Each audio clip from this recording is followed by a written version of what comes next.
populares em todo o mundo. A situação de emergência climática global acelera a corrida das transnacionais e potências econômicas pelo controle das fontes de recursos naturais, entre eles a água. Cerca de 40% da população global vive em regiões com escassez de água e 4,5 bilhões de pessoas não têm acesso a esgoto tratado, segundo as Nações Unidas. Desde 1990, com a publicação da Carta da Terra, a ONU alertava que o controle da água seria motivo de guerras mundiais. Existem 50 mil barragens construídas em todo o planeta, sendo que 70% desse recurso é utilizado pelo agronegócio. No dia 28 de julho, completam-se 12 anos da Declaração Universal do Direito à Água Limpa e ao Saneamento Básico. No entanto, mais de 2 bilhões de pessoas em todo o planeta ainda não têm acesso à água. Para aprofundar o tema, vamos até a Alemanha conversar com o ativista Mike Balkwill. Mike, seja muito bem-vindo. Thank you, Aline, for inviting me. I'm very pleased to be with you. Mike Balkwill é um ativista canadense que há 40 anos coordena distintas campanhas por justiça social, orçamento participativo e proteção ambiental. Desde 2016, é diretor da Wellington Water Watchers. A organização foi fundada em 2007 para se opor às operações locais de engarrafamento de água da Nestlé na região da capital canadense, Ontário. Hoje, a Water Watchers é uma das maiores referências na luta pela proteção das fontes de água doce. Mike, em 2010, a ONU declarou o acesso à água como um direito fundamental. Após 12 anos, esse direito está garantido? Well, we can't say in Canada that it's guaranteed specifically, and especially if you think about Indigenous peoples in Canada. And many Indigenous communities across Canada, they do not have access to clean water. In fact, there are what we call boil water advisories, where the community is required to boil their water before drinking it.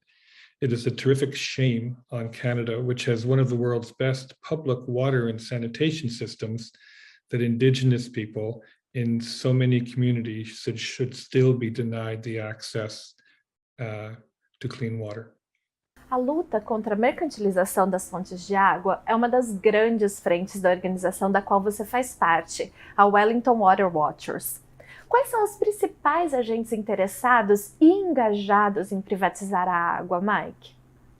Well, the Water Watchers was founded a dozen years ago in opposition to Nestle, which has a water bottling plant and 2 wells in our community. And the bottling of water is a privatization of water. It's taking something that's a common good, taking it virtually for free, packaging it, selling it, shipping it out of the community, exporting it away from its source. So water bottling water is a form of privatization. And that's how the Water Watchers started. So far, we don't have privatized water systems in Canada. There is something that was started called the Canada Infrastructure Bank. They were working on a private-public partnership proposal with a small municipal community near Guelph, which is where the Water Watchers are based in Ontario. And fortunately, before they signed on, they saw the difficulties that were going to be posed for them, the high costs they were going to be facing for their water charges, and at the last moment decided not to proceed with the privatization. However, that is out there all the time, and we must be very wary of it. The other problem, I wouldn't call it privatization necessarily, but in many of the communities where we support grassroots groups, the water comes from the ground. It's coming from groundwater. It's not coming from a lake. And so there is competition for that water with private interests, with manufacturing companies, with gravel mining pits and quarries. And there's a lot of competition for that water. And there isn't adequate attention paid to being sure there's enough water for all. So while we don't have privatization to that extent yet, and while we must always be vigilant about it, What we do have is competition for water with the private sector.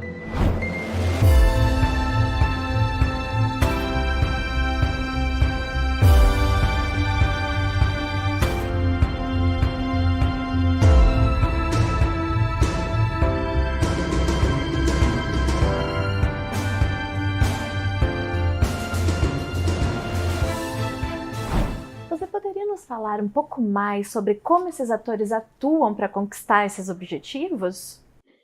Well, maybe I should talk a little more about what happened with Nestle, because I think it's a disturbing trend. So Nestle sold all of its operations in North America about a year ago to a private equity company called One Rock Capital. And they entered into a partnership with a brand company called Metropolis, owned and operated by Dean Metropolis. And they took over the Nestle operations and they have rebranded it as Blue Triton. And I think this is a very serious and concerning development, because One Rock Capital is not a water bottler. They're not in the bottling business. That's not who they are. This is the financialization of water. And so we expect that the typical pattern for an equity company like this is to reduce the costs, which usually means consolidating operations, reducing labor costs, either cutting back or avoiding environmental protections, not investing in environmental protections, building up the brand, building up its equity, selling, and moving on. Excuse me. And that's a very concerning development. And we're seeing globally more of that happen. So I think I think in the United States, where Nestle and now Blue Triton has many more operations, and it's a much bigger enterprise. I think it's a huge concern. In Canada, there's only 2 facilities that Blue Triton now operates. So I think it's a very disturbing trend, what Wall Street getting involved in the investment in water. I think your listeners may be familiar that in California now there's a water futures fund where investors can invest in the future cost of water. I think it's a very concerning trend.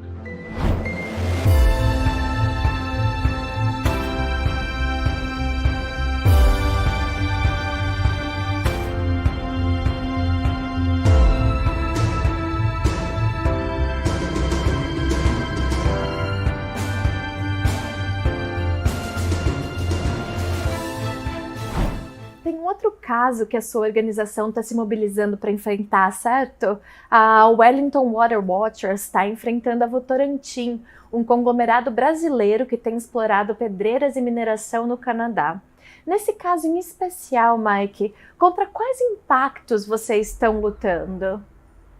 Well, Votorantim, there's a very local struggle going on, and it's also part of a bigger provincial struggle that we're involved with. So Votorantim is proposing to develop a quarry in a community, in a rural community not far from Toronto, called Cataract, and it's right by the Credit River, which is a major river in the area. And the site that they're proposing to build or to dig would be 800 acres to a depth of 80 feet and below the water table. And for your listeners, when you dig a hole, when a quarry goes below the water table, the quarry then naturally fills with water. And so in order to be able to continue to blast and to excavate, the water has to be continuously pumped out of the quarry.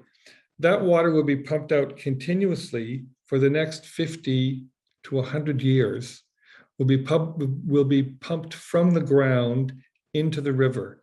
First of all, you're losing all the water. You're extracting water from the ground, first of all, and it takes a long time to recharge water back into the underground aquifer. Secondly, the water that's being transferred into the river, it will have more minerals and more material in it, and it will warm the river. And the river in particular is a cold water river, which has habitat for cold water fish like brook trout. So there's a very significant water effect that's going to happen with this proposed quarry. There are other impacts from quarries, of course. There's dust from the blasting, there's noise, there's trucks, there's a community, it's risks for community safety. There are significant risks that go with that, and there's a destruction of farmland. So here we have a company that's a multinational, which is very powerful. Votorantim operates 64 quarries in Ontario, which is huge. And if you take all together the number of acres that they've been licensed to turn into gravel, to mine into gravel, it's more than 8,000. It's 800,600 acres. And the way the system in Ontario operates is the government gives a license for how much mineral, how much gravel they can extract every year. And Votorantim is entitled to extract more than 38 million tons of gravel every year. And so this one new proposal is the tip of an iceberg of what Votorantim is doing in Ontario. And Votorantim is part of a bigger problem where with multinationals such as Wholesome, CBH, etc., who are extracting gravel in Ontario. One of the things that is deeply concerning for us is these are multinationals coming into our community. They're destroying the environment. They're extracting the gravel. And then they're also exporting the profits to their headquarters back in Brazil or in Europe. Now, the impact is local, but the decisions that are being made are global. And we believe the global owners have no sensitivity to local issues and don't care about the local community. And there are questions I'm going to have for you and for your listeners later in this conversation. But these are hugely powerful conversations. They're very influential, they're very powerful corporations, and they're very influential. So for example, we have a conservative government in Ontario now that was elected 4 years ago. And the very first thing that the gravel mining companies through their industry association, the very first thing they did was hold a secret summit. We all knew about it, held a secret summit with the government, brought their wish list of changes they wanted made, and they were made, and the government decreased regulations and made it easier for these companies to do business. So the face is very, very local, but the impact is very huge. I don't know if I'll just complete this comment saying this. We imagine that the face of the local operator is like a tentacle, is like a sucker on a tentacle of a very big octopus. And figuring out how to come to grips with this octopus, which is a global enterprise, is what we're looking for help with. Mike, você mencionou os impactos dessas empresas a nível local, que acabam passando praticamente despercebidos pelos fazedores de política.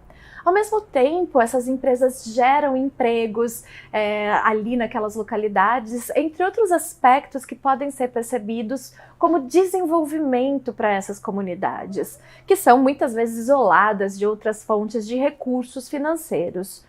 Nesse sentido, como vocês organizam as comunidades locais? Como lutar contra essa narrativa? Well, you're right, Aline. The argument that these companies use and the government uses is that they're economic growth. And one of the things that's the climate crisis means that we can't have business as usual. We cannot have endless growth. Constant consumption is what has caused the climate crisis, and there has to be a reduction of one kind or another. in order to, both in terms of reducing greenhouse gas emissions and in reducing the consumption of the earth, nature, the biosphere, and everything that depends upon that. So you're right that we're dealing with that all the time. And part of what we want to say, part of what we do say, is that the climate crisis is a global crisis that affects everybody's backyard, and that all of our backyards are connected. And that in fact, a way to fight the climate crisis, a way to protect Mother Earth, is to protect your own backyard, and to protect your backyard in solidarity with others. So for example, we have, while I'm telling you the story of Votorantim in one small but specific community, the Water Watchers has organized a provincial coalition of communities across Ontario who are opposing gravel mining to work together to call for a moratorium on new gravel mining in Ontario. It just so happens that our government has already given permission to extract 13 times more gravel every year than is actually consumed by the industry. So we don't need any new pits or quarries, and we do need to protect farmland, and we do need to protect groundwater. But we're also, and that's why I'm pleased to be part of your conversation today, our backyard and the backyards of people in the global south are connected, and that we must act in solidarity with each other. And I'm interested in understanding how we can act in solidarity with people in communities, for example, who are experiencing negative effects by the work of Votorantim in your country, in South America, and in the global south. So our, if you will, our strategy is both very local, provincial within our own jurisdiction, and then in solidarity with people in the global south as well.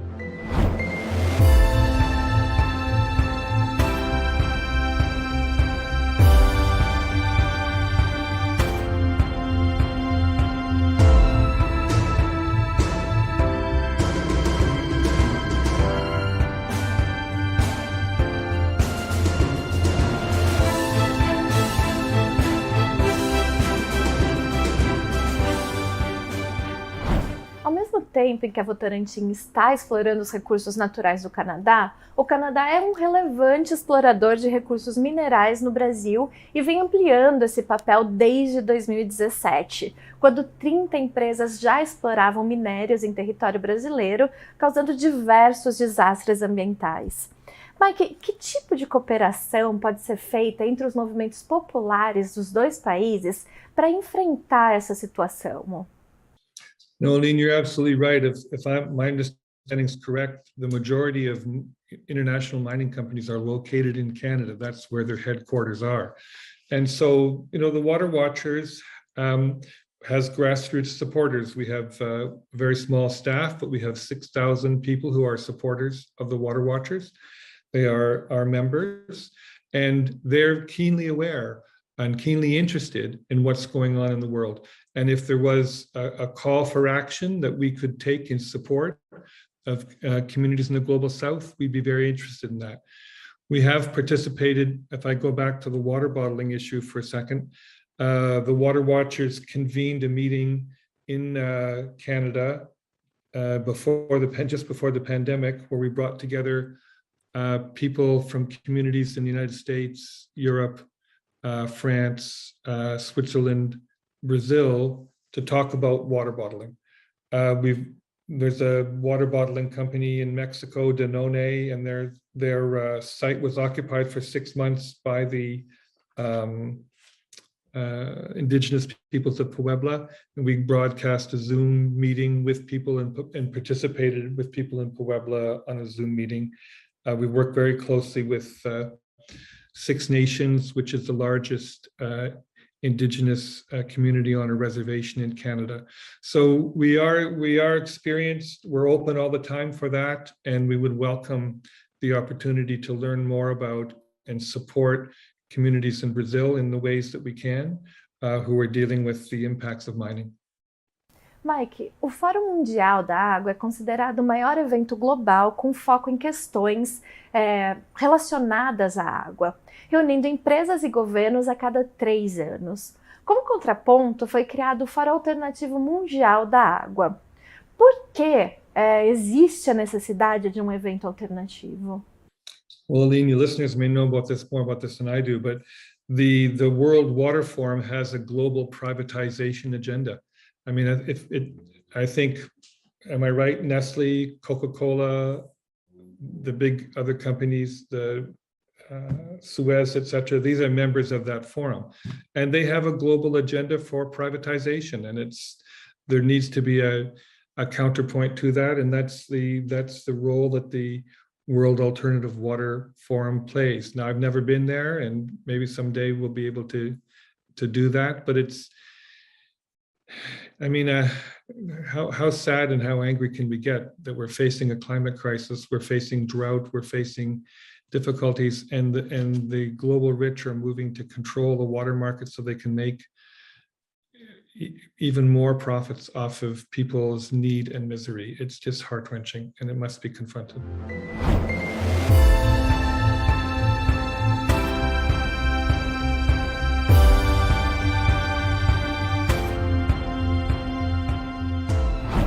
Mesmo sendo considerado um país desenvolvido, as populações indígenas do Canadá enfrentam graves e persistentes problemas de água e saneamento. Por que isso acontece, Mike? At the largest level, it's because we're not fulfilling our treaty obligations, and because we haven't. There's a process of truth and reconciliation that must happen, and we have not fulfilled our treaty obligations. At another level, there are jurisdictional differences between the federal and the provincial governments, which they use as excuses to not provide the funding that's necessary. The solution is land back. Land needs to be returned to indigenous peoples. They have been for millennia stewards of the natural world. They know how to, well, I'm repeating myself, but they're stewards. They know how to maintain and live within nature and to sustain nature and be an active steward with nature. And the Western colonial countries don't know about that. We use the language of decolonization. We have to, part of that means changing the governance structures for water. Water cannot and should not be just governed by the colonial governments. It needs to be done in some new way, in concert with indigenous peoples and using indigenous people's knowledge. There are fundamental changes that need to happen in our society, and the lack of access to clean public water is just one presenting problem that illustrates that unjust relationship.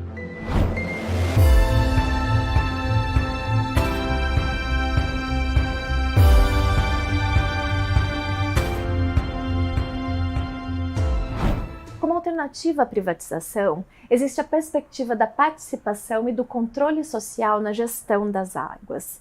Mike, para finalizar o nosso programa, você poderia nos falar um pouquinho mais como funciona esse modelo e o que é preciso para que ele seja implantado? Well, I just would go back to what I said a moment ago. We need a whole new governance model for water that includes public participation and the participation, equal participation of indigenous peoples, not through some colonial mechanism. So, I mean, there are a variety of different ideas. People talk about watershed management. They talk about, I was talking with somebody from Costa Rica recently about a participatory management plan for aquifers. There can definitely be much more participation by members of the so-called civil society in the governance of water. It can be democratized in many, many ways.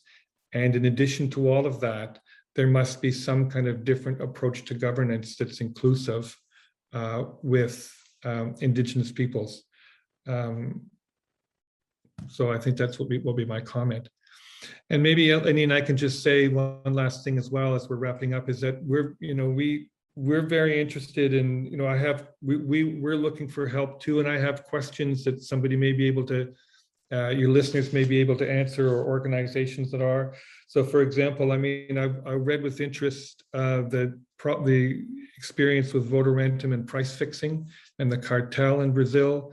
The multinationals have a huge influence In Ontario, how do we know that the price that the public is paying for gravel is fair? When there's so much control by the industry? I'm very interested in how the price fixing was discovered, how that was enforced. Were there social movements who were involved in that, or did it come strictly from government lawyers?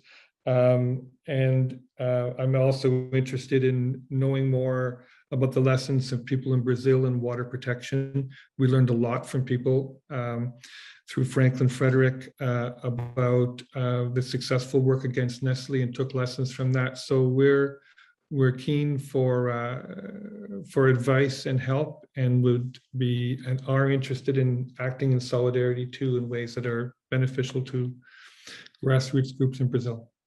Mike, muito obrigada por participar do nosso programa. Foi um grande prazer recebê-lo. Thank you, Lena. I enjoyed this very much. O episódio de hoje do Caminhos para o Mundo chegou ao fim. Para rever este e outros programas, acesse o canal do Brasil de Fato no YouTube e acompanhe a gente também pela TVT. Até a próxima!